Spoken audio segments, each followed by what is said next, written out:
जय महाराष्ट्र मित्रांनो, मी मराठी 45 या चॅनलवरती आपल्या सर्वांचे स्वागत आहे. मुख्यमंत्री माझी लाडकी बहीण योजनेसंबंधी एक महत्त्वाचा अपडेट आहे. आत्तापर्यंत महाराष्ट्र शासनाकडून जे पात्र लाभार्थी महिला होत्या त्या सरसकट या योजनेअंतर्गत दरमहा ₹1500चा हप्ता जमा केला जात होता पात्र लाभार्थी महिलांच्या खात्यावरती.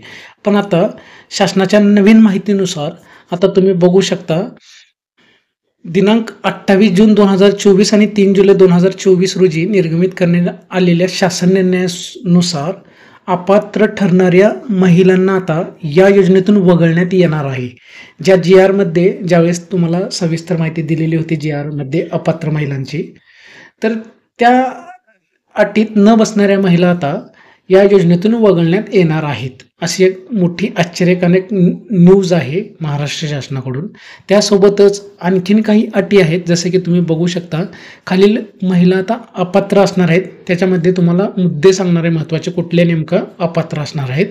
संजय गांधी निराधार योजनेच्या लाभार्थी असलेल्या महिलांना आता अपात्र करण्यात येणार आहे या योजनेतून. म्हणजे त्यांच्या खात्यावरती हे ₹1500 वेगळे जमा केले जाणार नाहीत. अशा 2,30,000 महिला आहेत. त्यासोबतच वय वर्ष 65 पेक्षा जास्त असलेल्या महिलांसुद्धा या योजनेतून वगळण्यात येणार आहेत. कारण त्या महिलांसाठी सुद्धा वेगळी योजना आहे. त्याचबरोबर 1,10,000 अशा महिला आहेत 65 वर्षापेक्षा जास्त वयाच्या. त्यासोबतच कुटुंबात जर चारचाकी गाडी आहे ज्या कुटुंबात, अशा महिलासुद्धा आता अपात्र असणार आहेत या योजनेसाठी. नमो